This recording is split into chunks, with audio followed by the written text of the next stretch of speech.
Olá, muito boa tarde, seja bem-vindo, seja bem-vinda ao BMC Market dessa quarta-feira. Hoje é dia 16 de agosto de 2023, estamos chegando aqui com os principais destaques, os principais assuntos que estão movimentando o mercado financeiro. A Bolsa Brasileira talvez vai experimentar o seu primeiro dia de alta nesse mês de agosto, depois de 11 pregões consecutivos de queda. O Ibovespa sobe 0,28%. E é até interessante esse movimento que nos últimos dias, quando a Bolsa experimentava uma alta no começo do pregão, logo depois do almoço, no começo da tarde, a gente já via uma perda de fôlego, uma perda desse ímpeto de alta e as ações virando para um patamar de baixa, claro, também por conta de alguns eventos específicos. Ontem a gente falava sobre Petrobras, que no começo do pregão tinha bastante ímpeto de alta por conta do reajuste promovido nos combustíveis, o anúncio do reajuste nos combustíveis, mas na parte da tarde, por conta de reportagens e notícias falando sobre um acordo entre Petrobras e o Ministério da Fazenda para o pagamento de cerca de 30 bilhões de reais em passivos ali do CARF, isso acabou tirando um pouco da animação dos investidores e fazendo com que as ações de Petrobras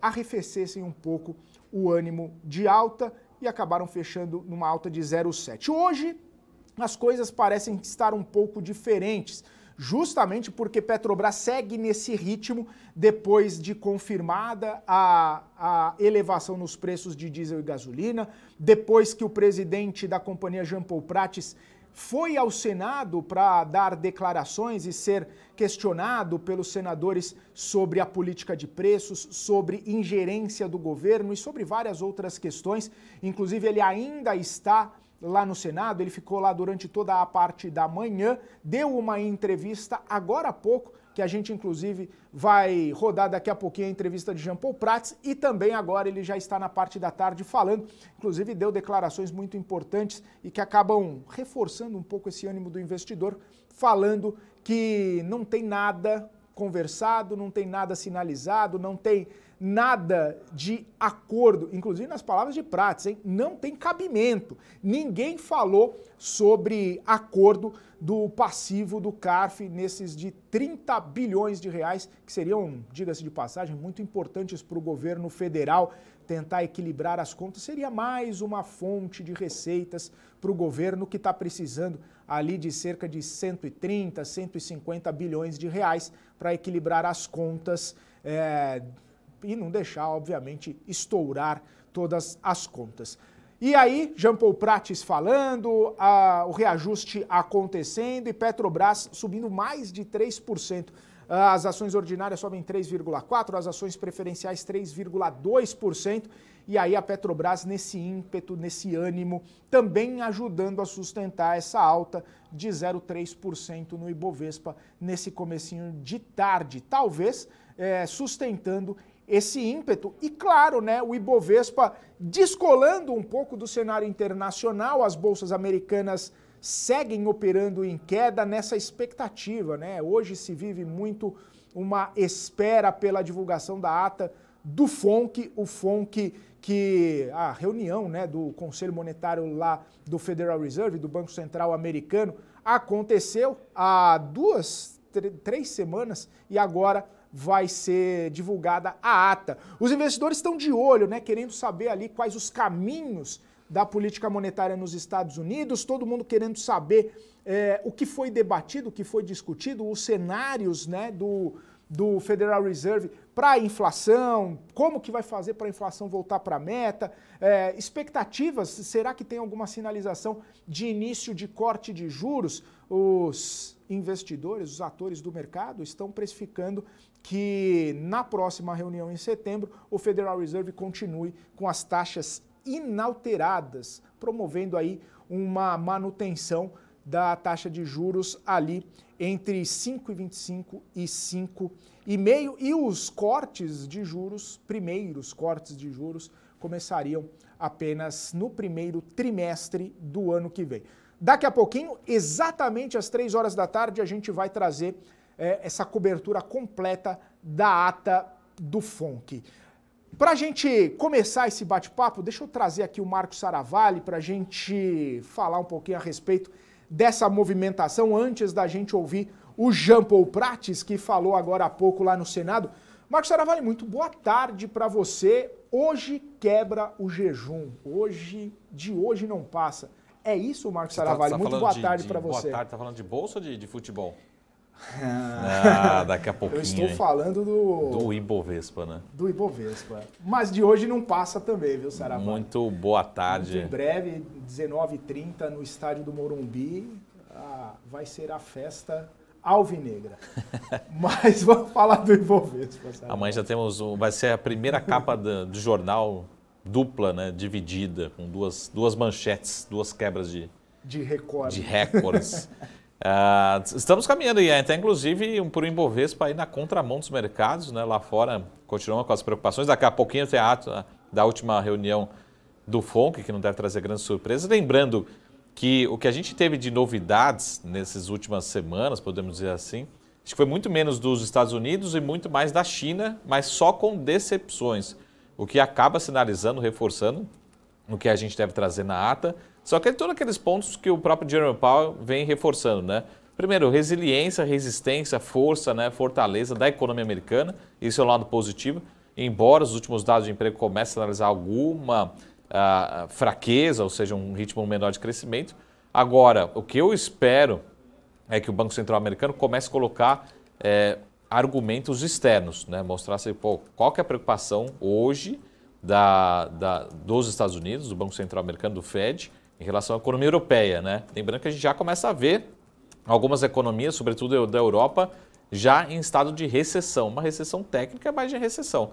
O quanto que isso que o Fed vai colocar no preço, né? Colocar na sua decisão. O quanto que o Fed vai colocar esses últimos dados da China, bastante preocupantes, trazendo preocupação talvez até com a economia americana. Consequentemente, acho que reforça o cenário, né? Que não temos, acho que, chance alguma de termos mais algum aumento nesse ciclo de aperto monetário. Lembrando que, né, o mercado já comprou que está estável, mas vamos dizer que a gente ainda está num ciclo de aperto, já que a gente ainda está com uma taxa, pode dizer, contracionista, uma taxa ainda patamar alto para um padrão americano, e a gente não começou ainda um ciclo de queda, né? Então, podemos dizer que ainda estamos num ciclo de aperto monetário nos Estados Unidos, mas ele começa, na minha opinião, a colocar essa preocupação em relação atividade econômica global e também atividade econômica americana. E o mercado querendo trazer um pouco mais de volatilidade, mas aqui tudo mais constante. Vamos, acho que de novo, a Petrobras batendo novos recordes, né? E aí que a gente sempre fala assim, uma coisa é a política que a gente discute aqui com o Felipe, com os nossos entrevistados e nos grupos de WhatsApp aí, mas outra coisa é nós como acionistas, como é que a gente tem que receber essa informação. E o que a gente falou ontem, né? Desde o aumento, né, o anúncio de aumento pela Petrobras, né, que a gente vai discutir um pouco disso, a gente já começa a ver algumas revisões para cima de recomendações. Falamos aqui de alguns bancos estrangeiros, alguns bancos locais, e a Petrobras segue numa tendência de valorização aqui, também ajudando a sustentar o Ibovespa. Mas eu acredito que sim, Felipe, que tudo mais constante. Hoje vamos quebrar essa sequência aí que estão falando nas últimas décadas que a gente não via quedas, né, sequenciais há tanto tempo assim. Acho que hoje a gente quebra, mas em resumo vai ser um mês de queda. Mas de novo, pessoal, o que é queda para o mês de agosto? A gente não está falando de 10%, de 15%, 20% de queda, está falando de 3%, 4% de expectativa de fechamento do mês, né? Talvez um pouquinho mais forte, um pouquinho mais fraco, mas dá nenhuma queda expressiva para o nosso Ibovespa, né? Lembrando que sempre vem aqueles pessimistas falando, Marco, vamos fazer a festa dos 100 mil pontos novamente, né? Vamos buscar os 100 mil pontos. Não acho que temos ambiente. E pelo contrário, né, Ibovespa, pela composição do Ibovespa, a Petro vai sustentando e querendo garantir, né, além de outras ações, mas pelo peso, a Petrobras deve garantir essa quebra desse jejum aqui, dessa sequência de quedas do Ibovespa. Então, tudo mais constante, né? Vamos isolar aqui na madeira, mas vamos ter um dia positivo aqui nessa quarta-feira. Mais difícil ter um mês negativo. Lembrando também que a gente está acompanhando, investidor estrangeiro vem também ajudando a acelerar um pouco dessas quedas, né? Os últimos dados têm apresentado algumas saídas bastante expressivas, né, nesses dias de queda aí do nosso Ibovespa, né? Então, importante acompanhar também daqui a alguns dias como é que foi o Ibovespa nessa quarta-feira particularmente. Lembrando que temos vencimento, né, de índices, de opções ainda essa semana, isso pode ser relevante, mas sustentando aí, né, a famosa guerra entre comprados e vendidos, né? Os comprados, pelo menos em Petrobras, querendo garantir essa alta nessa quarta-feira. Maravilha, Saravalli. Só para a gente ter uma noção, né? Você falou assim, o que é queda para o mês de agosto? Eu puxei aqui os últimos 3 anos. Mês de agosto do ano passado não teve queda, não. Passou longe disso, viu, Saravalli? De 2022. Pré-eleições. 6,16 de alta. Aí em 2021. O ano passado praticamente Ibovespa caiu depois das eleições, né? Caiu. Não que caiu forte em abril, caiu 10% em abril e caiu 11,5% em junho. Aí depois subiu de junho até julho, agosto, setembro, até outubro e aí depois correção de novo. Mas falando em agosto, esse 6,16 em agosto de 22 caiu 2,48 em agosto de 21 e caiu 3,44 em agosto de 20. Então, agosto vive... Um mês do desgosto, mas não necessariamente é uma regra, né? Pelo menos sempre. Nos últimos 4 anos, né? Boa.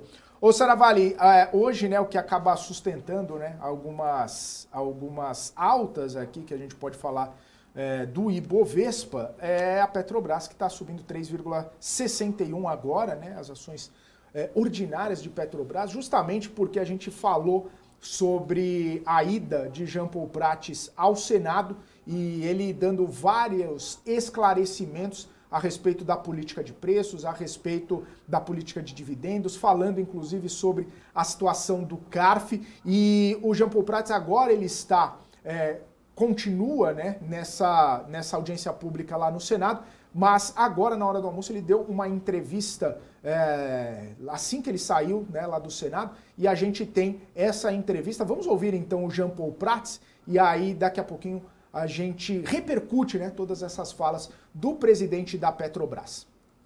Nas comissões do Senado, presididas pelo senador Marcelo Castro, senador Confúcio Moura, com muita satisfação, muita honra, voltando aqui à casa, né?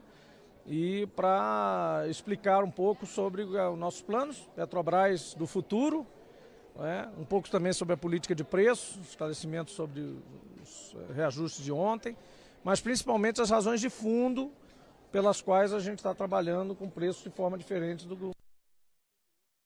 Também falando sobre os nossos investimentos aí, transição energética, o conceito da transição energética justa, a transformação dos nossos trabalhadores e trabalhadoras para se adaptar a essa transição, o tempo disso, né, a gradualidade, a racionalidade que é preciso ter nesses investimentos. Então foi muito produtivo para nós também ouvir as preocupações dos senadores com o futuro da Petrobras. Isso nos faz sentir ainda mais responsabilidade, né, Marcelo, sobre com essa missão que é administrar essa empresa que é do Estado brasileiro, é dos acionistas, né, e é tão querida de todos nós e tão importante para nós fazermos a transição energética.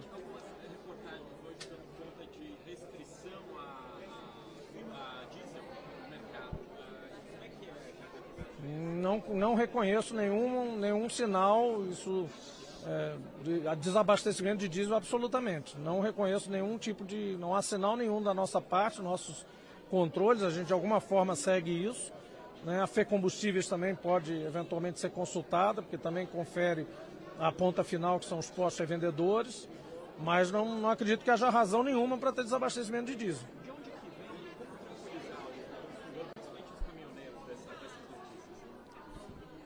Não, de onde que veio, não sei. Nós temos um serviço de inteligência lá, talvez a gente possa perguntar, mas eu não consigo dizer de onde que vem especulação desse tipo.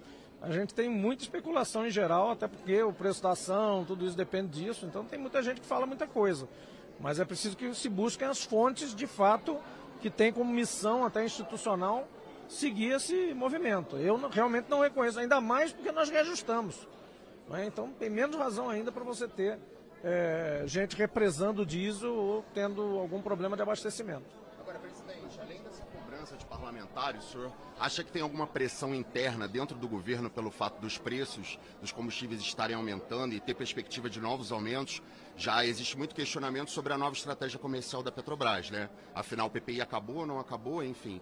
Existe cobrança dentro do governo também por causa disso? Em primeiro lugar, eu quero dizer que eu não me senti cobrado em momento algum pelos senadores, nossos colegas, e que compreendem, claro, um com a sua visão de mundo, com a sua filosofia de vida, com a sua visão de Brasil e tal, mas não me sinto cobrado absolutamente, não é o caso, né? A comissão aqui, nós tivemos aqui de bom grado para atender vários pedidos, inclusive, em vários segmentos. Falamos de Amapá, falamos de transição energética, como eu disse, e falamos também de combustíveis.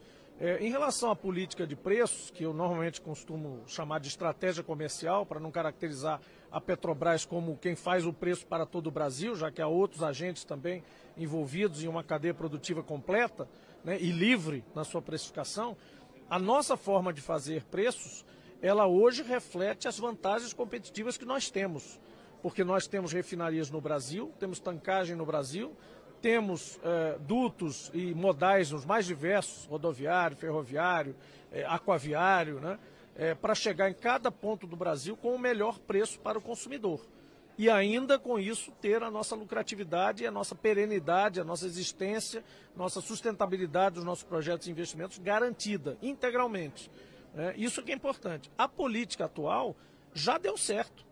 Porque, na verdade, o que ela fez foi coibir volatilidades desnecessárias de acontecer no Brasil. Nos meses de junho e julho, por exemplo, nós tivemos movimentações diárias de 2%, 3% para cima ou para baixo, todos os dias no preço do Brent. E nós, de alguma forma, passamos por esse período ainda de volatilidades eventuais, ainda circunstanciais, com um preço mais ou menos uniforme. A partir do momento que nós verificamos que há um patamar novo, porque há uma crise instaurada mundialmente em função ainda de decorrência da guerra, do suprimento de gás, etc. e tal, mas principalmente retorno das economias dos Estados Unidos e China, e mais ainda, prevalência das cotas da OPEP, que a OPEP não estava conseguindo fazer valer suas cotas, e agora parece que conseguiu através de uma ação adicional da Arábia Saudita em relação a estabelecer preço de referência. Isso fez com que, no mundo inteiro, o Brent se estabilizasse. E aí, você pega o mês de julho, por exemplo, o Brent deve ter subido, estava 18%, deve ter já atingido 20%, 25%, 22% subida do Brent só de julho para cá. Então, é, de fato, um outro patamar. E nunca houve uma disposição, por exemplo, de dizer o seguinte, que nunca mais vai ter aumento de combustível. O que nós estamos fazendo é coibindo essa volatilidade no que nos cabe, porque nós ainda temos que importar parte do diesel, por exemplo, e outros produtos, GLP também, gás de cozinha. Então, o que é que a gente tem que fazer? Coibir volatilidade, cumprir o nosso papel de player importante no mercado e, ao mesmo tempo, perseguir mais autonomia de refino, para que a gente dependa cada vez menos dessa parte volátil dos produtos derivados de petróleo. O que não podemos fazer é praticar paridade de importação para todos os brasileiros e brasileiras em todos os lugares, para todos os produtos, porque nós não somos importadores absolutos de todos os derivados e de petróleo. A gente precisa ir agora para a sua reunião.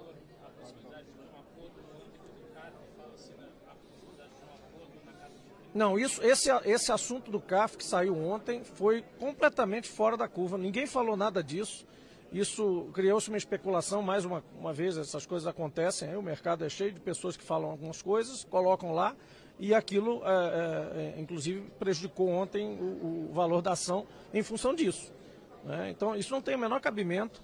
A Petrobras negocia, trabalha, e não é negociação como quem compra e vende alguma coisa, é um trabalho de estudo coletivo com várias entidades fiscais em várias instâncias nacionais.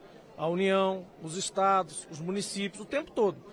E esses processos, você sabe, tem processos administrativos, tem processos judiciais, há partes que são controversas, outras partes que não são controversas. Então, o que nós estamos fazendo como gestão nova, quem chegou, é justamente fazer um balanço de tudo que a gente tem em relação aos estados e à União e fazer um trabalho de procurar essas autoridades fiscais para ver como é que a gente pode resolver da forma mais produtiva, né, para os dois lados. Agora, isso não é acordo, não é uma coisa de sentar com o ministro, fazer um acordo em 2 minutos, resolver o problema ou prometer uma meta de arrecadação. Não tem absolutamente nenhuma coerência isso, não tem nenhum fundamento, isso não aconteceu.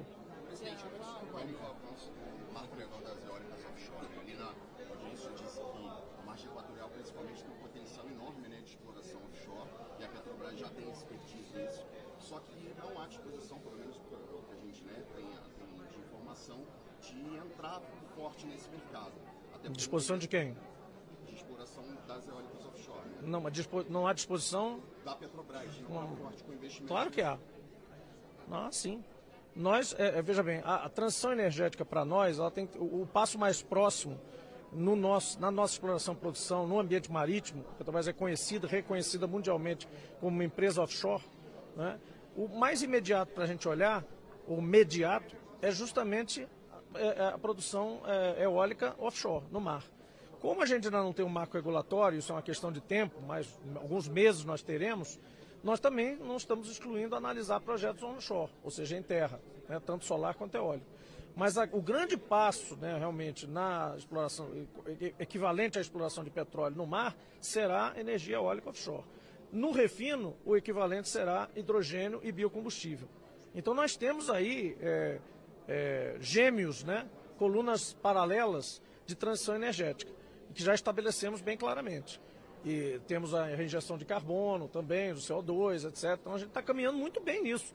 Agora, isso não, de novo, não, a transição energética não é uma coisa para uma década. É uma coisa que acontece em várias décadas, tem que ser gradual, tem que ser racional e tem que preservar, perenizar a sustentabilidade da empresa. Agora, a Petrobras tem plano de investimento, Brasil? Só falou aí que Vamos apresentar um novo plano de investimentos, ele está sendo elaborado, ele é elaborado ao longo do ano.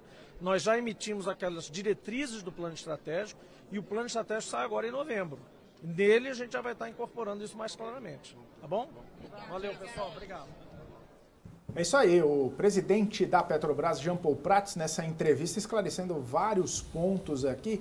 E eu queria, inclusive, repercutir com o Marco Saravalli sobre esses pontos, porque o Prats deixou bastante claro ali, né, Saravalli? Falou que a notícia de ontem acabou pesando no preço da ação e a gente viu passando de uma alta de 4% ou até um pouquinho mais para uma alta de 0,72 no fim do pregão. As preferenciais, né? A ON até fechou negativo. A ON fechou negativo, exatamente. Pesou, né? Também sai 30 bilhões de reais do caixa da empresa, assim, de uma hora para outra, não tem como não pesar, né? É o famoso onde há fumaça, pode haver fogo, né? Não necessariamente. Vamos deixar aqui em aberto as interpretações.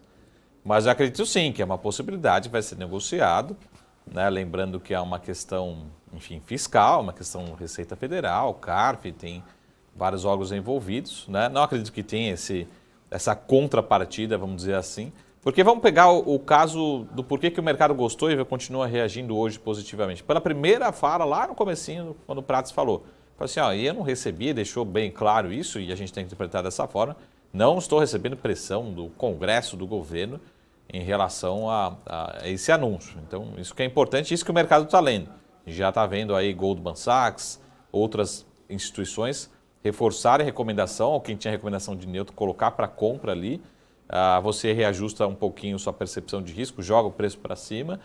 O que isso está querendo dizer? O que eu falo para vocês, é lógico que a gente tem um impacto no fluxo de caixa, consequentemente no valor presente, né, no potencial, no preço-alvo da ação. Mas o mais importante é como é que fica a governança da empresa. Então, a minha leitura, a governança da corporativa da empresa continua sendo muito bem tocada, independente. Pode ocorrer esses atrasos, né, na defasagem, mas mais cedo ou mais tarde ele vai acontecer. Então, essa que é a leitura em relação a esse reajuste particularmente que a gente acabou de ver. Agora, eu ouso a dizer que em algum momento esse assunto vai ser discutido. Lembrando, qual que é o tamanho do enrosco hoje da discussão? A gente está falando de 130 bilhões de reais. Ou se a Petrobras ajudar com 30, 50 bilhões, alguns estão falando que pode chegar até 50 bilhões de reais, eu estou falando de resolver 40% do problema de 2024. Então a Petrobras pode dar uma bela ajuda em relação ao orçamento, fechar a meta, fechar no 0 a 0 a meta fiscal de 2024. Então essa discussão talvez não seja para 2023, mas com certeza vai ser uma discussão de 2024. Então não acho que concordo com o Prats ali no começo, mas discordo dele de que não é um assunto que vai ser debatido entre companhia, CARF, Receita Federal, todos os órgãos, todos os agentes envolvidos. É uma questão que com certeza vai ser muito discutida talvez não em 2023, mas com certeza para 2024, porque vai ajudar muito o governo a cumprir essa meta. Lembrando que a gente está fazendo conta aqui, né? Pô, arruma 3 bilhões ali, 5 bilhões ali para chegar nos 130. E se alguém aparecer com 30, 50 bilhões de reais, que chama-se Petrobras? Já resolve uma grande parte do problema para o ano que vem, para bater essa meta de sair no 0 a 0 no ano que vem. Ô, Saravalho, eu gosto de pegar questionamentos de pessoas muito inteligentes, como você, por exemplo, que ontem fez a pergunta para o Alexandre Matias sobre o que os dois lados de uma moeda no JCP, né? Acaba sendo ruim pelo lado das empresas que vão ter que, né, refazer algum tipo de planejamento para não perder esse instrumento, e pelo lado fiscal é bom, pelo lado fiscal traria arrecadação. Parafraseando, né, e utilizando essa base de pergunta em relação à Petrobras, quando a gente olha nesses 30, 50 bilhões que você falou, do lado fiscal, ok, ajuda a equilibrar muito as contas, mas e do lado da Petrobras tem seus impactos negativos. Nesse equilíbrio, nessa balança, qual lado pode se sobressair? O lado de um peso maior negativo para a companhia, um peso maior positivo, já que estaria, entre aspas, salvando parte do ano que vem?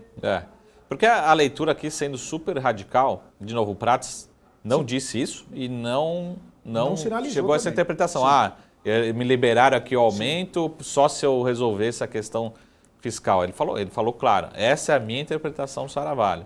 Eu acho que em algum momento vai ter essa discussão, pode ter havido essa discussão, minha interpretação. E, de novo, a gente precisa entender como que isso vai ser traduzido em aumento de alavancagem para a companhia, né?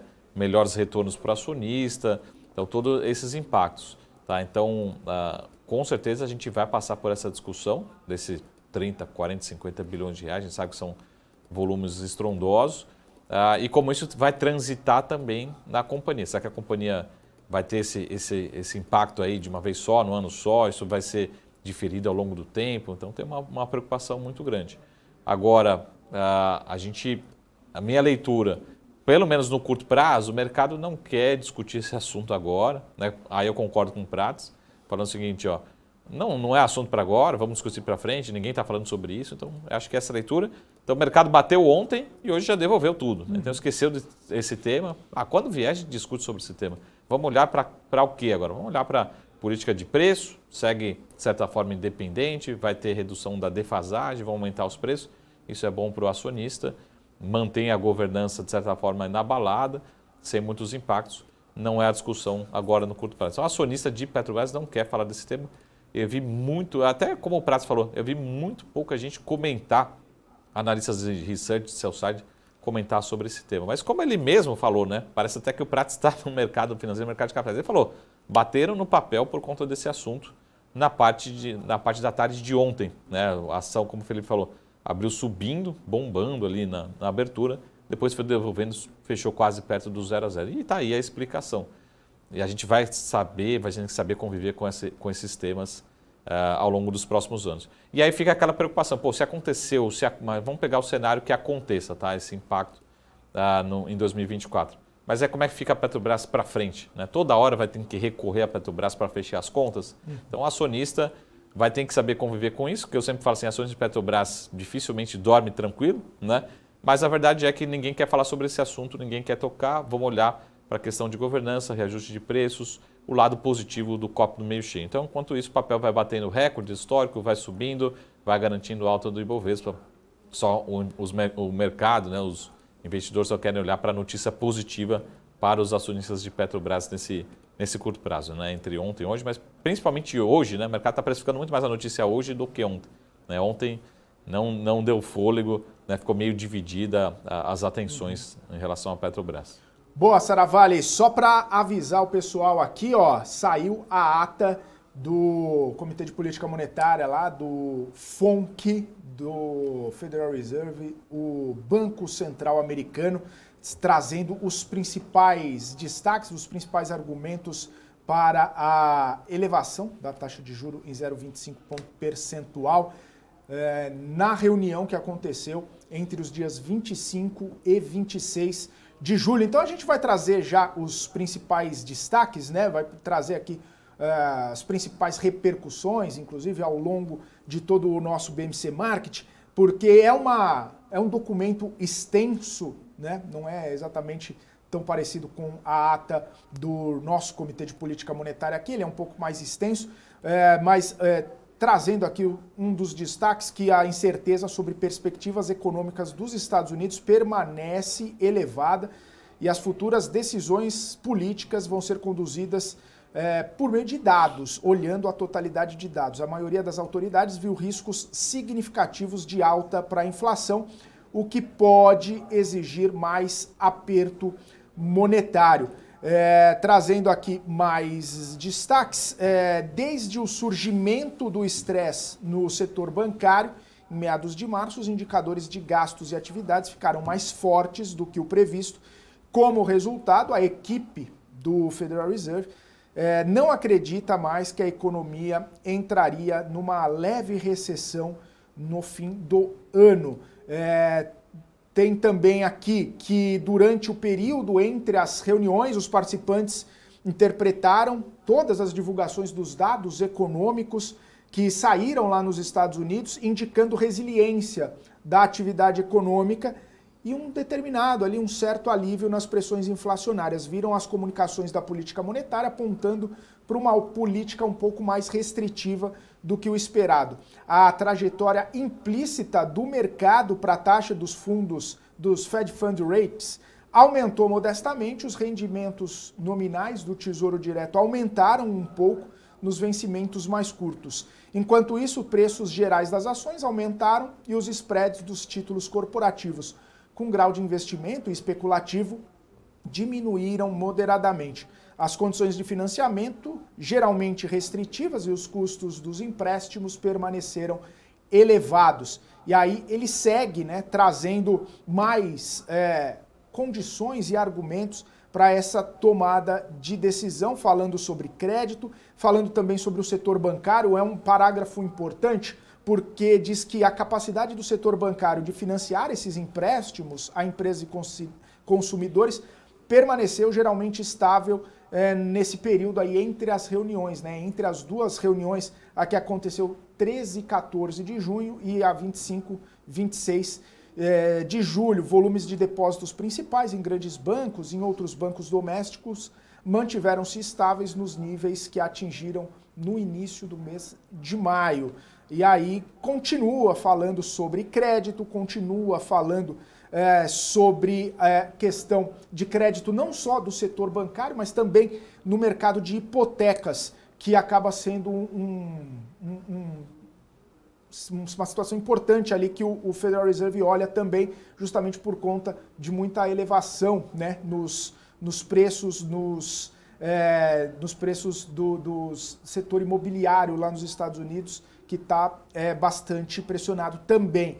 Diz que o crédito no mercado de hipotecas residenciais permaneceu amplamente disponível para os mutuários, com pontuação de crédito alta, que atendem a critérios de empréstimos em conformidade com o padrão.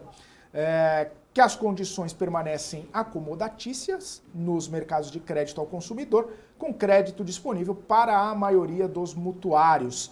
E aí segue falando sobre o crédito e aí finaliza, né? Tem também sobre as condições econômicas atuais. Os participantes do Federal Reserve observaram que a atividade econômica vinha se expandindo em ritmo moderado, ganhos de emprego foram robustos nos últimos meses e as taxas de desemprego permanecem baixas. A inflação manteve-se elevada e aí os participantes concordaram que o sistema bancário sólido e resiliente. A gente já trouxe esse destaque aqui também, comentando que as condições de crédito mais apertadas para as famílias e para as empresas provavelmente passariam na atividade econômica, nas contratações e também na inflação. E aí, por isso, os participantes concordaram que a extensão desses efeitos acabou permanecendo um tanto quanto incerta. Nesse contexto, o comitê se mantém muito atento aos riscos de inflação, justamente por conta de todo esse cenário. Os participantes observaram a recente redução nas taxas de inflação total e básica, no entanto, enfatizam que a inflação permaneceu inaceitavelmente alta,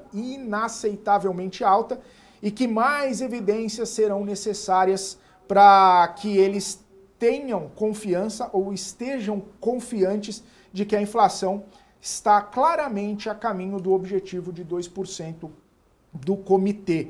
E aí fala sobre gastos do consumidor, né? Resiliência dos gastos do consumidor, sustentada por forte balanço patrimonial da família, ganhos robustos nos empregos, baixa taxa de desemprego e também aumento na confiança do consumidor. E aí discorre, né, mais uma série de parágrafos, são vários deles, e aí, finalizando nos últimos parágrafos aqui, o Comitê Federal de Mercado Aberto, o FONC, direciona, e aí são os bullet points ali que eles colocam, o que eles farão a partir de 27 de julho até a próxima reunião que acontece em setembro. Diz o seguinte: realizar operações de mercado aberto conforme necessário para manter a taxa dos Fed Fund Rates na faixa-alvo de 5,25, 5,5, realizar operações de acordo com a recompra de overnight, fazer operações de compra reversa, rolar o leilão, reinvestir em títulos lastreados, permitir desvios modestos dos valores declarados para reinvestimentos, envolver-se em transações de troca de cupom. E aí, compreendeu também, agora os últimos parágrafos mesmos, os indicadores sugerem a atividade econômica se expandindo, geração de emprego robusta nos últimos meses, taxa de desemprego baixa, inflação continua elevada. Sistema bancário sólido, condições de crédito apertadas para as famílias, esse é um resumo, né? E a extensão dos efeitos permanece incerta, por isso que o comitê continua atento. O comitê busca alcançar o máximo de emprego e inflação a taxa de 2% no longo prazo. E aí, finaliza dizendo que ao avaliar a orientação apropriada da política monetária, o comitê vai continuar monitorando as implicações das informações recebidas para as perspectivas econômicas. O comitê estaria preparado para ajustar a orientação da política monetária conforme apropriado, caso surjam riscos que possam impedir o alcance das metas. A avaliação do comitê vai levar em conta a ampla gama de informações, incluindo leitura sobre condições do mercado de trabalho, pressão inflacionária e expectativas de inflação e desenvolvimentos financeiros internacionais. Portanto, né, esta é basicamente a discussão na ata do Comitê de Política Monetária, né, do FONC lá nos Estados Unidos, o Comitê de Mercado Aberto. Marco Saravalli, vamos lá. Atividade econômica forte, geração de emprego forte, taxa de desemprego baixa, inflação elevada, sistema bancário resiliente e data dependent, né? Ou seja, data dependent, que vai depender dos dados aí para ver se vai tomar mais decisões ou não o Banco Central americano. É isso, né? Olhando para o que o FONC escreveu, né? Que o comitê escreveu, basicamente esse é o cenário da tomada de decisão. O mercado reagindo negativamente, né? Agora quis ensaiar uma leitura positiva, mas só quis ler também depois, né? Porque vem uma ata, né? Uma ata gigantesca, começa a ler e fala, pô, tem aqui mais indicadores negativos do que positivos. Então o mercado lendo de uma forma negativa. O que está lendo negativo? Acho que a principal frase, né, dessa ata, a principal preocupação é que o Banco Central continua reforçando que a inflação está num patamar inaceitável muito alto, né? Então a preocupação a gente tem chance para migrar para 2% em 2025? Temos, mas o patamar ainda é muito alto. O que o mercado está querendo ler? Talvez jogue dúvidas, né, e prolongue, né, esse prazo de manutenção nesse patamar de juros mais para frente. Então, vamos começar o início da redução de juros mais para frente, por vários fatores, mas esses dois principais fatores. Primeiro, a inflação ainda está muito distante. Ele fala assim, no lado otimista, copo meio cheio, de que existe um processo de desinflação, deve continuar em 2024, mas ainda está num patamar ainda muito alto para padrões americanos, né? E não vê ainda um arrefecimento, pelo contrário. De um lado, ele fala da força da economia americana, o lado negativo é que essa expansão de empregos, né, na comparações mensais, elas vão sendo marginalmente menores, né? Mostra também um ritmo de desaceleração da economia. Mas a gente não tem esse processo de desinflação tão rápido quanto se esperava, né? Então, tendo todos esses fatores, acho que o lado bom, isso independente da política monetária ou não, ele fala muito sobre a situação dos bancos, né? Depois de toda aquela quebradeira, insolvência de alguns bancos regionais, não houve nenhuma preocupação em relação ao contágio no sistema financeiro americano. Então, esse é o lado, acho que, bom, porque a gente não quer ver nenhum cenário de recessão mais forte ou quebradeira adicional de outros bancos. Agora, o grande recado que ele fala, a inflação continua num patamar muito alto, muito desconfortável, né? Não vejo argumentos, teria que ter muito mais argumentos para acelerar ou começar esse ritmo de queda, então provavelmente o mercado vai começar a adiar talvez um pouquinho, né, a probabilidade de começar a redução de juros ali no começo do ano que vem, talvez jogando mais para o segundo trimestre do que para o primeiro trimestre de 2024. E ele fala muito sobre a atividade, né? A atividade continua dando índice de taxa de desemprego muito baixa, né, uma inflação, embora, né, o delta na geração de emprego tenha sido realmente num ritmo menor, mas ainda muito forte a economia norte-americana. Então, esses pontos trazem, né, alguma leitura negativa para a Bolsa, porque o investidor de Bolsa só quer saber que o Fed vai começar a reduzir juros o quanto antes, o quanto mais rápido, e não foi isso que o Fed falou, que ainda continua bastante preocupado com a taxa de inflação. Então, copo meio cheio. Tem uma chance, até inclusive com pesquisas do Fed, até internamente, de migrarmos, né, a famosa ancoragem que a gente fala tanto aqui no nosso Banco Central, migrarmos as projeções mais próximos de 2% em 2025. Agora o ritmo de desinflação continua bastante lento e muito distante aí dos seus objetivos de meta do Banco Central americano. Então, a leitura, no curto prazo pelo menos, é jogando podemos dizer assim, né, uma água no chope do investidor mais otimista aqui depois dessa ata. Né? E é interessante que muito pelo contrário, né, Saravalli? O pessoal achava que ia encontrar um cenário um pouco mais tranquilo ali, eles já colocaram palavras duras, né, falando que viu o risco de inflação significativo, né, quando fala significativo, que pode merecer mais alta no juro, que vai manter, manter a política restritiva até estar confiante que a inflação está caindo de forma sustentável. Não abriu brecha nenhuma, né? Ele fala assim, não tem argumento, né, para sair abaixando, esquece, né? Não me façam prognósticos de corte de juros, porque não tem. Né? A gente discute muito isso aqui, né, nas nossas atas, aqui, né, no nosso Banco Central. A gente precisa, não é um argumento, é isso que ele está falando, Fed. Eu preciso de muito argumento, eles não existem ainda. Né? Não adianta eu olhar um argumento, o PCI, mas a desinflação é tão lenta, né? Ainda está vindo melhor do que a expectativa, mas de uma forma muito lenta. Então ele fala assim, ainda tem muitas variáveis que estão fora do controle, estão muito distantes ainda de sinalizar uma queda, diferentemente do nosso Banco Central. A gente começa a ser, a inflação corrente aqui no Brasil, a inflação ainda está desancorada, mas tem uma projeção cadente, enfim, tem uma soma de fatores aqui no Brasil que levam a acreditar que a gente possa reduzir. É isso que o Banco Central americano está falando, não dá, esquece, não vai ser por conta de um argumento que eu vou começar a cair os juros. Tem muitos argumentos ainda que estão muito distantes de sinalizar uma exigência, né, exigir que a gente comece a ter a corte de juros. Então, esse é a expectativa, é a leitura e o que o mercado vem reagindo negativamente após a ata. Chegou a tentar ensaiar uma alta ali, mas, de novo, a economia americana se mostra ainda muito resiliente, ele vem reforçando disso.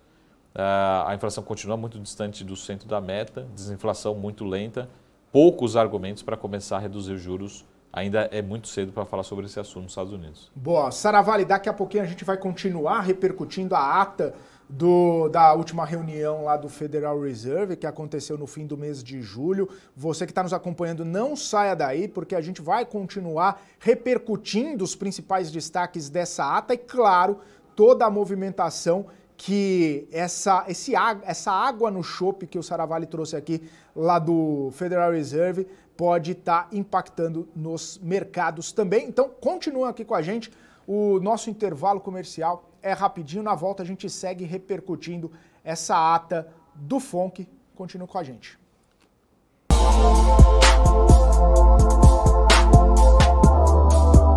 O que impacta a economia e o mercado global. Aqui no BMC News você acompanha em tempo real a abertura do mercado e todas as movimentações do mundo dos investimentos. Notícias acompanhadas de opiniões de grandes especialistas para ajudar você na melhor tomada de decisão na hora de investir. Eu, Paula Moraes, estarei com você de segunda a sexta, às 9h30 da manhã, no BMC News. BMC News. Informação que gera valor. Já pensou se não existisse essa pergunta? Teríamos cavalos mais rápidos? Mais telefones? A Vortex pensou e criou a primeira plataforma digital para o back-office do mercado de capitais. Tecnologia para o que sempre foi analógico. Hoje, temos mais de $500 bilhão em ativos em 3 frentes integradas. Ir além é descomplicar o mercado de capitais todos os dias. Vortex. Ion. O que acontece no mercado financeiro no Brasil e no mundo está na BMC News. São 24 horas de programação para ajudar o investidor na melhor tomada de decisão. Independência e jornalismo sério. Não estamos plugados em nenhuma instituição financeira. Isso nos dá a liberdade de levar a informação sem nenhum viés, sem conflitos de interesse. Ser a ponte entre as notícias, empresas, especialistas e os investidores. Tudo de uma forma dinâmica e com uma pitada de bom humor. Informação que gera valor, você sempre vai encontrar na BMC News. Quem só vê o BTG como um banco de investimentos, não vê todos os benefícios que ele pode oferecer. Aqui você tem a liberdade de ligar a qualquer hora. E tem a confiança de contar com o time BTG. É você no controle da sua vida financeira de um jeito simples e compatível com a sua rotina. O BTG reconhece quem é você e está pronto para potencializar a sua trajetória.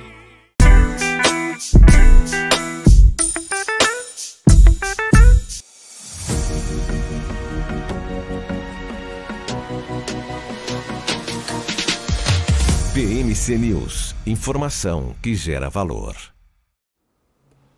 Muito bem, estamos de volta aqui na programação BMC News, BMC Market, trazendo os principais destaques, 3 horas e 21 minutos, trazendo, claro, a repercussão da ata da última reunião do Federal Reserve e as implicações no mercado financeiro. Estava até monitorando aqui as bolsas lá fora, principalmente nos Estados Unidos, as bolsas abertas, e elas estavam operando num patamar de baixa, já estavam no patamar de baixa depois da ata do FONC. As ações lá nos Estados Unidos, os índices americanos, arrefeceram um pouco, começaram nesse processo, arrefeceram um pouco, voltaram a cair e agora arrefecem um pouco mais essas quedas. Tanto é que Dow Jones virou do patamar negativo para o patamar positivo, estava caindo 0,1%, 0,2% mais ou menos, agora já sobe 0,04%. O S&P estava caindo 0,3%, 0,4%, agora cai 0,08%.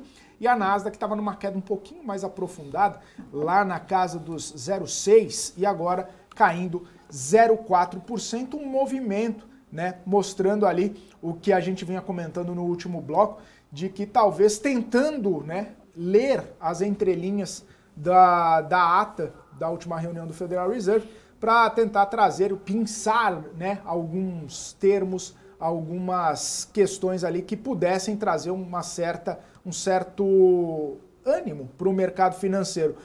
Monitorando também, né, como que está a perspectiva dos atores do mercado para a próxima reunião, o Fed teria 88% de chance, segundo o mercado, em manter a taxa de juros entre 5,25 e 5,5. E aí manteria em setembro, em novembro, dezembro, janeiro, março, e aí em maio do ano que vem começaria o processo de queda de juros. Tanto né, trazendo, né, essa perspectiva que falávamos aqui, de que o Federal Reserve fechou algumas das portas de queda de juro mais rápido, justamente por causa dos dados que são necessários para começar esse processo, ou pelo menos dar a entender que vai começar esse processo. Então, só em maio do ano que vem que começaria um corte mínimo ali nos juros americanos.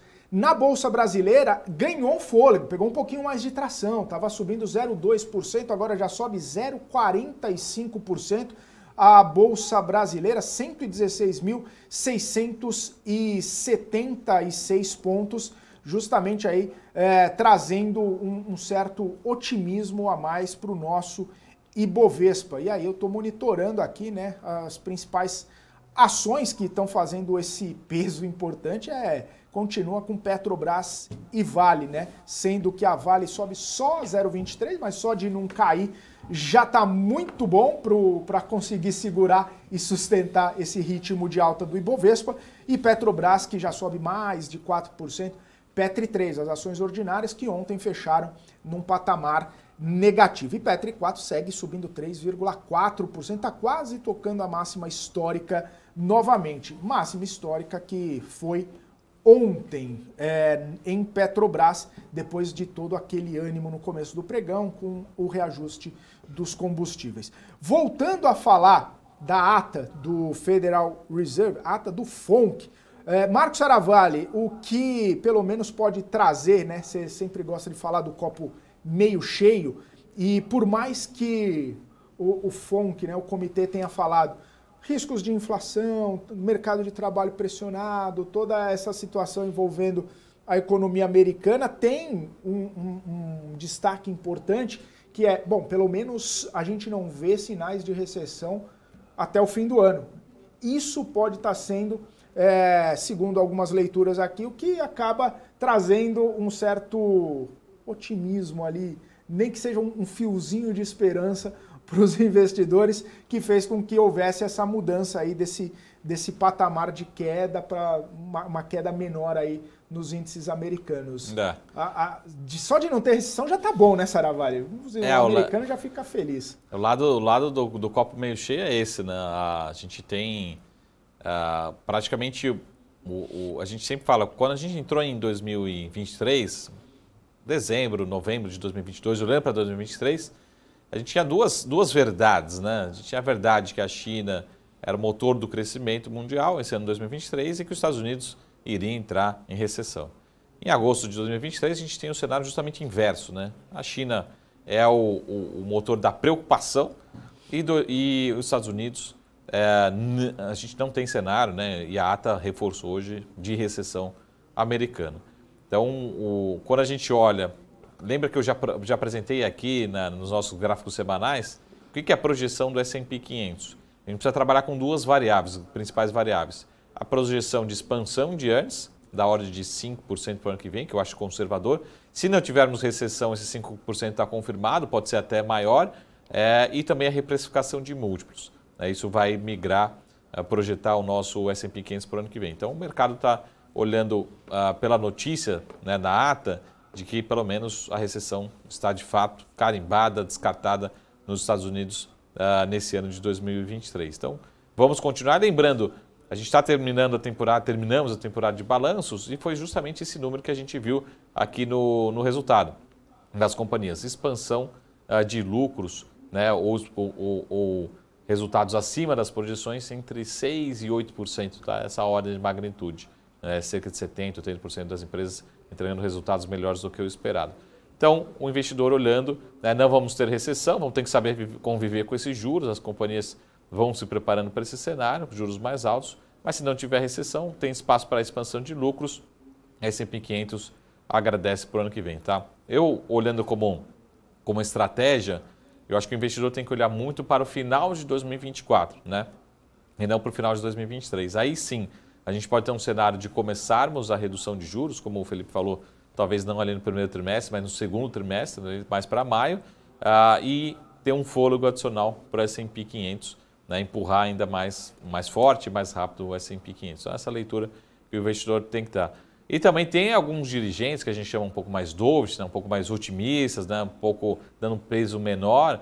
Tem a preocupação também, pô, se a gente continuar com essa taxa de juros muito alta, tem uns dovishes, né, alguns dirigentes, diretores mais otimistas, falando assim, pô, a gente tem que tomar cuidado com também não exagerar muito com essa dose desse remédio por muito tempo.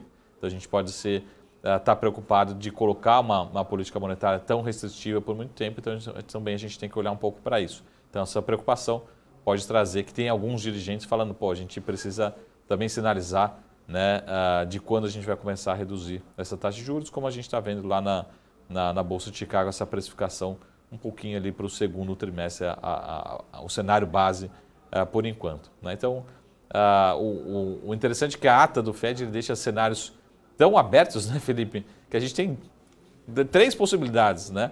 E a probabilidade maior que o mercado vem precificando é de manter esses juros ao longo de 23, começar a queda ali em maio. Mas ele deixa tão aberto que ele fala assim, pô, se ainda continuar piorando, eu posso fazer novos apertos.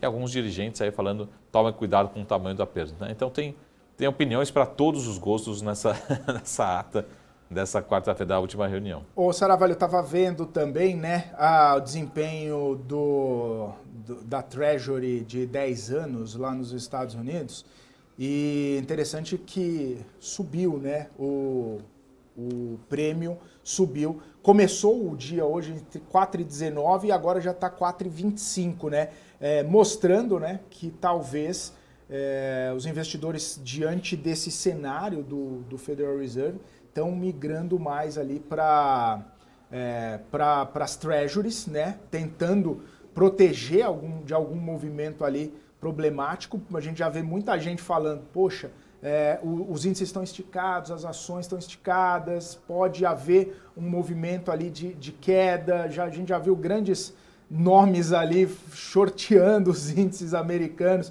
falando, olha, tá numa bolha ali, vai estourar em algum momento. E cada vez mais esses prêmios das Treasuries renovando máximas, né? Isso é um mau indicador, é um mau sinal, Saravalli, olhando para a economia americana nesses prêmios, assim, imagina só, 4,25 na T10 é coisa que não se via há muito tempo, né?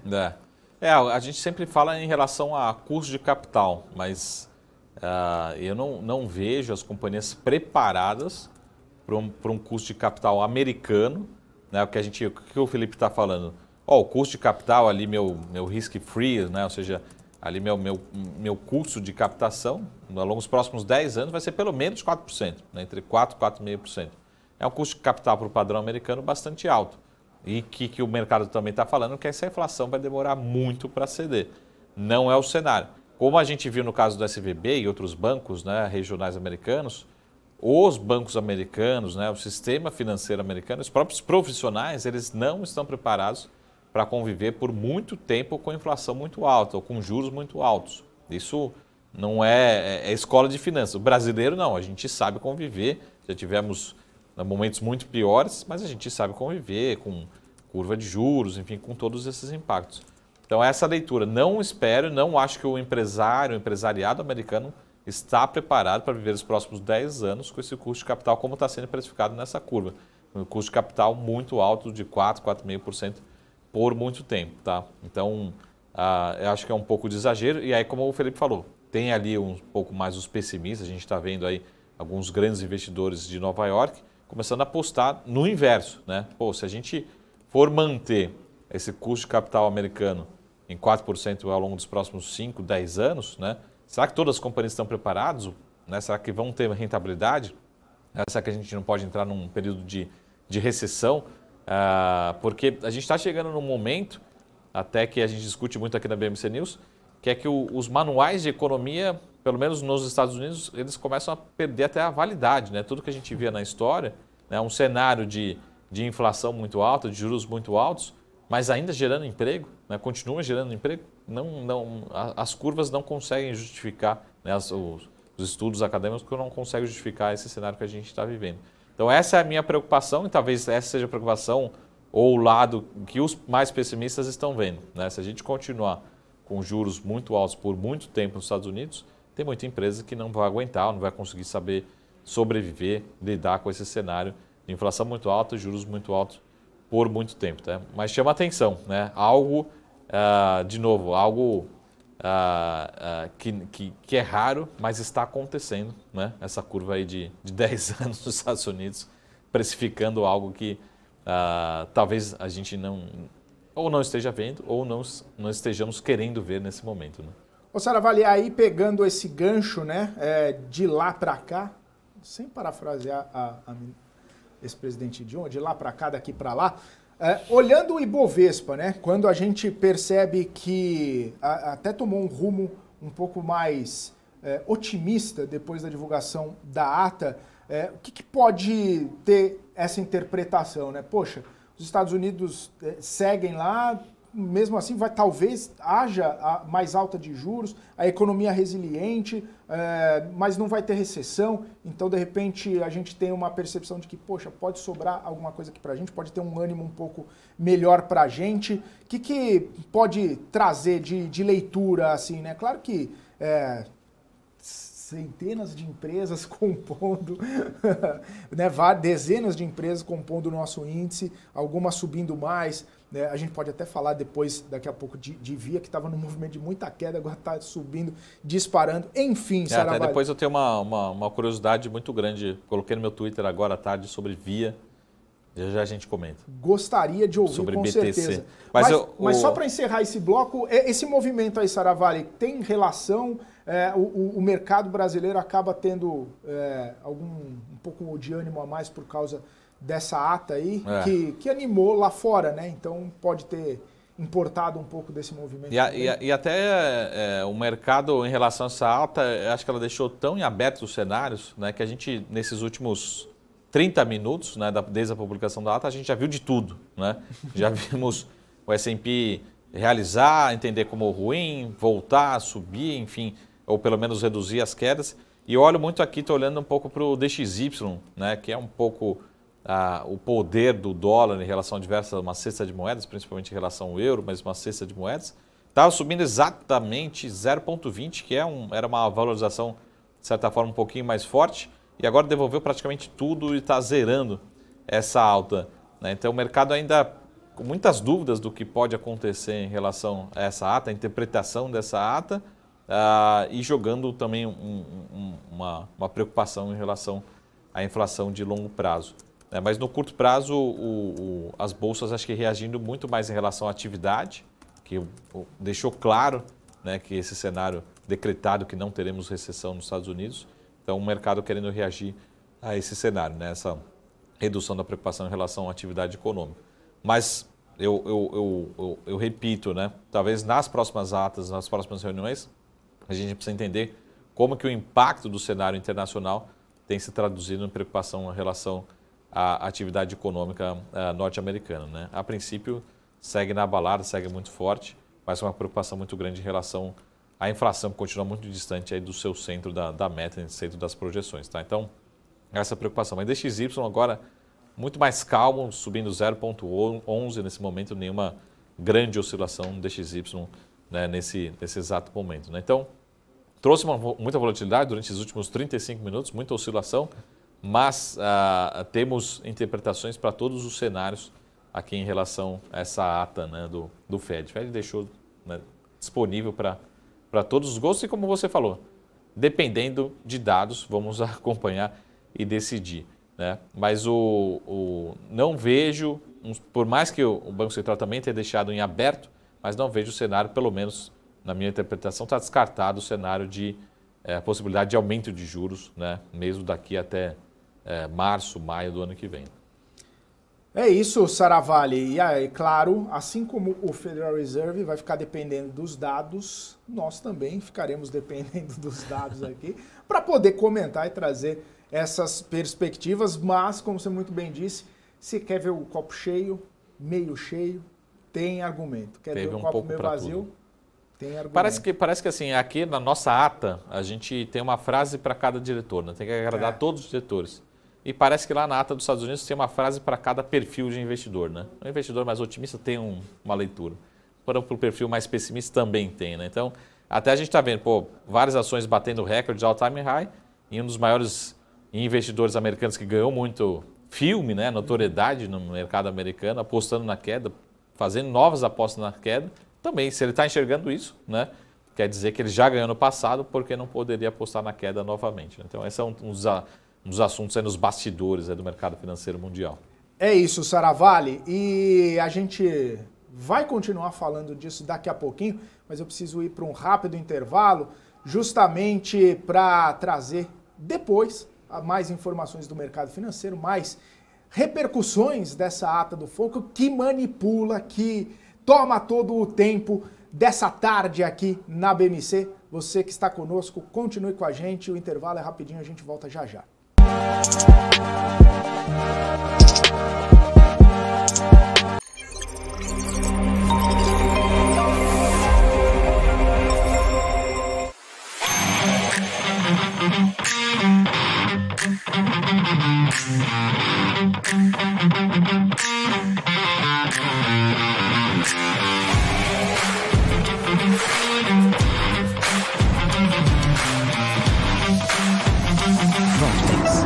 Beyond. A minha vida foi e é marcada por grandes histórias, sonhos, objetivos, conquistas. Me chamam de narrador de emoções. Mas, na verdade, eu narro escolhas que mudaram vidas, inclusive a minha. Por isso, eu escolhi a EQI Investimentos, o parceiro que me orienta na hora de investir e que me dá autonomia para conquistar meus objetivos. EQI Investimentos. Invista em suas escolhas. No combate à malária, a gente precisa se unir. Unidos para prevenir. Use mosquiteiros, telas nas portas e janelas, repelentes, roupas compridas e deixe o agente borrifar sua casa. Unidos para tratar. Em caso de sintomas como dores de cabeça e no corpo, febre e calafrios, procure uma unidade básica de saúde e faça o exame. O combate à malária acontece com a participação de todos. Cidadãos, comunidade e governo. Ministério da Saúde, Brasil, União e Reconstrução, Governo Federal. As empresas que fazem parte do seu dia a dia estão em uma das maiores bolsas do mundo, a Nasdaq.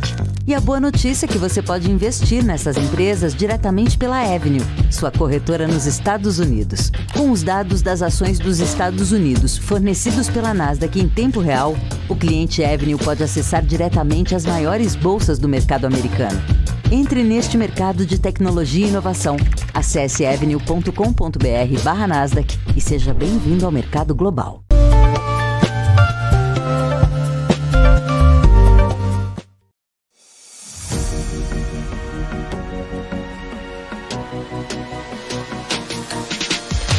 BMC News. Informação que gera valor. Muito bem, estamos de volta aqui na programação BMC Market ao vivo, 3 horas e 41 minutos. A 9ª edição online, totalmente gratuita da Money Week, promovida pela EQI Investimentos, leva até você as principais autoridades do mercado do país. Uma oportunidade única de compartilhar experiências e conhecimentos para ajudar a você a alcançar seus objetivos no menor espaço de tempo possível. O repórter Gabriel Monteiro esteve durante toda a gravação do evento e conversou com o analista político Oliver Stunkel. Vamos acompanhar então esse bate-papo muito bacana. Vivemos na era da tecnologia, com ela vem muita informação que chega ao investidor, é difícil fazer esse crivo com qualidade para, claro, tomar as certas decisões de investimentos ou aquela decisão que vai gerar mais segurança ao seu portfólio. Estou justamente aqui com o Oliver Stunkel, analista político, para entender como se proteger desse cenário de geopolítica, esse cenário internacional, justamente o tema do painel que o senhor participará daqui a algum tempo. Então, eu gostaria de saber justamente como o senhor se posiciona frente ao que vem de informações do estrangeiro. A gente sabe que na nossa Bolsa Brasileira, em diversas categorias de investimento, às vezes o cenário internacional pode impactar, mas em outras não.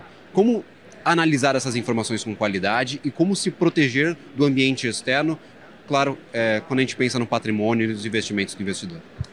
Eu acho que tem duas questões fundamentais. O primeiro é buscar informação de forma sistemática, de fontes diferentes, para justamente evitar que, na hora H de alguma crise geopolítica estourar, o investidor não ter pensado antes sobre como isso pode impactar o portfólio. Então, a pior coisa que pode acontecer é algum ataque, alguma tensão, alguma decisão de um governo em relação ao outro, e o investidor não sabe absolutamente nada sobre o assunto. Porque daí é muito difícil decidir de que forma ele ou ela protege o seu investimento. Então, idealmente, quando surgem crises, o investidor já pensou antes sobre isso. E a forma mais fácil de pensar sobre isso é pensar em cenários. Quais são os principais problemas que podem surgir? Uma série de analistas geopolíticos sempre, cada ano, por exemplo, apresentam os 10 principais riscos geopolíticos e de que forma eles podem impactar a economia. Então isso me parece fundamental. E além disso, a gente precisa lembrar que estamos numa fase de geopolitização da economia. Isso quer dizer que decisões de governos hoje são muito mais importantes, porque havia por algumas décadas uma fase mais liberalizante. Então governos estavam se retirando, vamos dizer, diminuindo seu papel no mercado, né, reduzindo barreiras de comércio, etc. Um mundo cada vez mais liberal, mais globalizado. E agora a gente está numa outra fase, alguns chamam de desglobalização. Eu não acho que seja bem isso, mas claramente de uma situação em que a geopolítica impacta a globalização, a relação entre China e os Estados Unidos muito fortemente impactado por essa questão. Então, o primeiro é acompanhar esse cenário com frequência, e o segundo é pensar em cenários que podem impactar o portfólio para nunca ficar completamente ignorante em relação ao que está acontecendo e buscar fontes diferentes. Eu acho que a gente nunca deve confiar demais apenas em um analista ou uma fonte, sempre tentar olhar um pouco em várias direções e nunca deixar de olhar isso, né? A gente fica uns 2, 3 meses sem ler sobre o assunto, a gente rapidamente fica desatualizado. Então, ter essa prática, essa rotina, me parece é o melhor caminho. Perfeito. E aí me gera uma dúvida. Faz sentido o investidor se expor a mercados dos quais ele não consegue acompanhar esse tipo de informação, ou por uma limitação das informações mesmo, ou por uma limitação de idioma? Talvez um profissional possa ajudar nessa orientação. Como que o senhor enxerga esse posicionamento de eu me expor a um mercado do qual não vou conseguir consumir o conteúdo, não vou conseguir ter a totalidade das informações necessárias para fazer uma análise? Nós, a princípio, nunca temos, obviamente, a totalidade. A China, eu, por exemplo, acompanho há mais de uma década, e mesmo assim, por se tratar de um sistema político muito pouco transparente, a gente precisa dedicar muito tempo e, mesmo assim, não temos todas as informações para, de fato, entender qual é a atual situação no país. Por exemplo, recentemente, o chanceler da China sumiu simplesmente. Uma pessoa que eu acompanhava, né, as declarações, a gente estudava, de um dia para outro sumiu. E os outros diplomatas chineses que eu perguntava o que aconteceu com o chanceler, ninguém queria falar nada. Porque houve uma investigação anticorrupção, mas ninguém quis compartilhar isso. Então a China, em função disso, é, por exemplo, um país mais difícil, que pode produzir algumas surpresas, enquanto o cenário americano nos Estados Unidos, na Europa, aqui no Brasil, por se tratarem de sistemas mais transparentes, a gente consegue ter mais informação.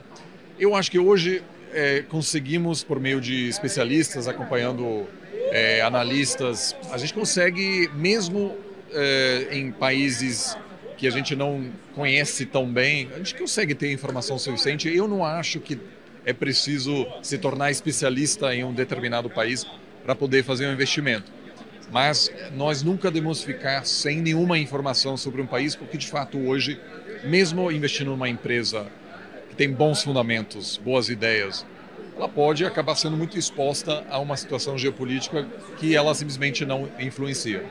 Maravilha, eu chamo a atenção também para uma das principais companhias do Brasil, que é a Vale, que a maior parte do produto que é exportado vai tudo para a China. Então, às vezes uma companhia que está no mercado brasileiro, uma das maiores companhias do nosso mercado, ela tem esse risco geopolítico de uma outra economia, das quais a gente não tem tantas informações, das quais o investidor pode não entender como funciona a dinâmica política do país. É super importante saber como se proteger desses riscos externos. Lembrando, é justamente o tema do painel que o Oliver vai participar para ter a completude deste conteúdo. Só acessar o link que está na descrição deste vídeo, lembrando aí da nossa programação ao vivo, que aí vai transmitir todos os painéis de forma gratuita entre os dias 14 e 17 de agosto.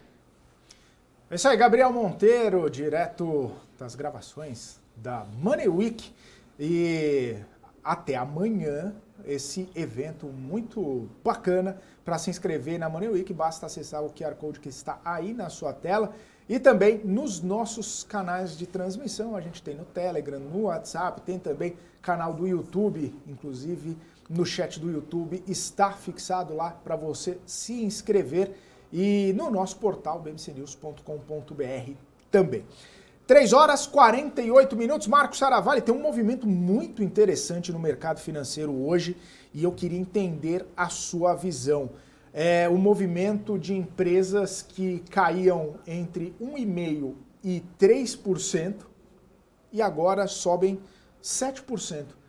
O que acontece com as ações do varejo hoje, Marcos Saravalli? Todo mundo resolveu vender no começo da manhã, falou, opa, não era bem isso que eu queria fazer e voltou a comprar. Só para contextualizar, a Via teve toda aquela notícia falando que pode capitalizar, diluir os acionistas, inclusive até mudar de nome, voltando a ser Grupo Casas Bahia, não necessariamente ser Via novamente.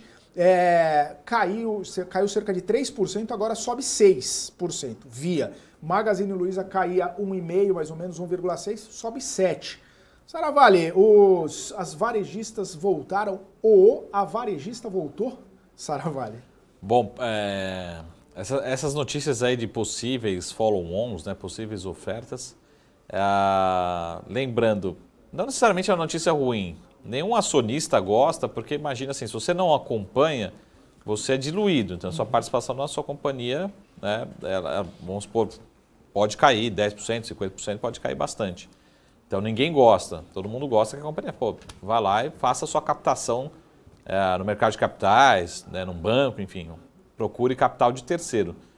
Agora, se a companhia já está fazendo esse roadshow, fazendo esse estudo, né, batendo na porta de alguns gestores, fundos locais, estrangeiros, fala, eu consigo fazer uma oferta de 2 bilhões, né, isso pode ser que tenha uma credibilidade na companhia, que tem novos acionistas ou atuais acionistas que vão acompanhar, injetar mais recursos na companhia. Então, a companhia não tem preocupação com insolvência, não tem preocupação com liquidez, né, tem novos acionistas querendo injetar recursos para acelerar o crescimento.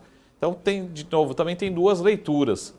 Então, quando vem uma notícia dessa, tem a preocupação, lógico, que a companhia está falando, estou precisando de recurso. Mas, ao mesmo tempo, quando ela fala assim, eu já fiz um roadshow, já fiz uma rodada, se precisar levantar 1,5 bilhão, 2 bilhões de reais ou até mais, eu consigo, né, tem acionistas me apoiando, isso é uma boa notícia que traz credibilidade, traz segurança. Então, essas notícias têm dois lados particularmente, né? E pode também estar acontecendo algum movimento quando a gente vê algumas ações começando a cair. Mas começa qualquer movimento de alta, até a provocação que eu fiz no Twitter agora à tarde, qualquer movimento de alta, né, você tem muita gente forçando a compra, você pode forçar aquele famoso short squeeze.